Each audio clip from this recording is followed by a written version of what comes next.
Hi everyone, this is Carla from Little Button Essentials and I'm coming to you from my home in Goondiwindi today just to go through with you how to wrap your baby. Some people call it swaddling, some people call it wrapping, and I'm going to show you my very basic technique. I've actually, if you want to look at my other video on how to safely dress your baby and some hints and tips on that, by all means jump onto our YouTube clip. Otherwise, what we're going to do today is how to wrap your baby, and the reasons why we swaddle and wrap our babies, and my little model and my little demo here, is because babies are born with the reflex, Moro reflex, where they have their startle. So it's not uncommon for babies, it just basically tells us that their brain is working correctly if that's one of the reflexes they're born with. So that's why we swaddle them. Another reason we might swaddle our babies or wrap them up is to remind them of the nice snug environment from when they were inside your womb, all nice and snuggly in there. They're not used to sort of being open and out in the open, so we snuggle them, we swaddle them, and I'm going to show you my very simple technique on how we do that today. So with your when you are swaddling your baby, things you want to remember is how many layers are you going to put on your baby and what sort of swaddles do you have. So some people have the little zip ones which hold the babies in. They're perfectly fine if you've got them. But what I'm familiar with and what's a bit more readily available to people, probably a little bit less expensive, is just your cotton wraps. So it doesn't have to be cotton. There can be bamboo. I generally say natural fibers, because the more natural fibers you use on your babies, the more likely they are to not overheat and be able to get rid of the excess heat that they might have. So what I have here, and when I'm swaddling a baby, I generally have one of the lighter wraps for the underneath, and something a little bit heavier that you can pull a little bit more. So I use 2 wraps when wrapping my babies. And the other one that I've got here, just as an example, is I would never probably wrap a baby in something like this. It's a bit more fleecy, but what I would use this sort of wrap for is actually just if you're going out on a cold winter's day or there's a bit of wind and you're wanting something else. So this is probably more, rather than for wrapping your baby, something a bit heavier like this one is actually more for just draping over your baby to protect them from the weather as you're cuddling them, or if you want a little bit of extra warmth. But for swaddling your babies, generally what I do is very basic technique. There's lots and lots of different ways that you can do this, but you've got your little baby. Generally they'd be sitting nice and quiet, hopefully.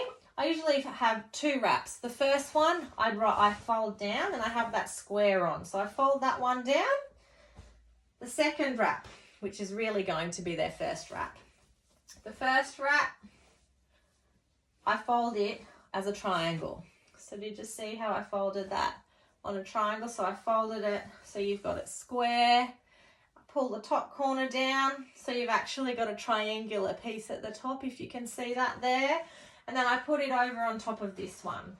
So then you get your beautiful baby, which is ready to be swaddled. And the reason we would swaddle our babies, other than to stop them from having their startle reflex, is just to settle them so they feel nice and cocooned as well. So then we get little Bubby's hands. You don't soldier them.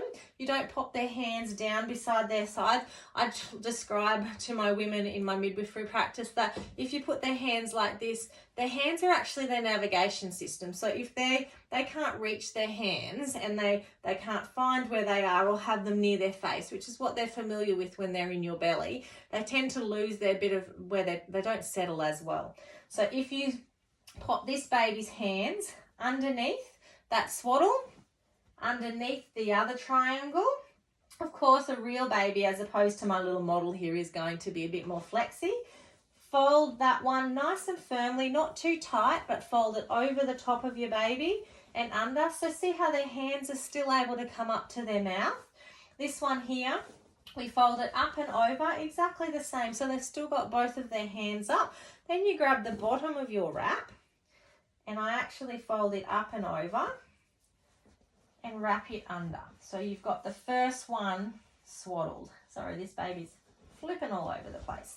So it's all wrapped up. So you've got the base all wrapped in, all tucked in. If you were to just wrap this baby with just one wrap, what you would actually find is the baby would very quickly wiggle their arms and come out of it and then start either startling or just not settle quite as well. So that's why we use the second one. The second one, which I folded on the square, the reason I folded the top down is because this has actually got a little bit of stitching on it, and I don't want that rubbing on the baby's face. So then you use that one to pull down to the bottom, from the top down to the bottom, and exactly the same, we flip the bottom up and around this baby. If your wrap is a little bit bigger, sometimes you might want to fold this one down, but this is my little model baby, and there we have your nice tightly wrapped baby. The arms are up and nice and close to your baby, so that they can actually still feel their little hands up under here. You haven't soldiered them beside them. And that's your little baby wrapped. So not only are they feeling nice and snug and secure, they're actually feeling swaddled. They're feeling like they're in the womb, having nice and close, but they're not going to have their big startle reflex. So that's my demonstration on how to safely wrap your baby. If you've got any other questions, I'm more than happy for you to contact me at Little Button Essentials. But yeah, that's my tips on how to wrap a baby. I also have a video on how to safely dress your baby for the weather, if that's of any help to you as well. All the best, everybody. Thank you for listening.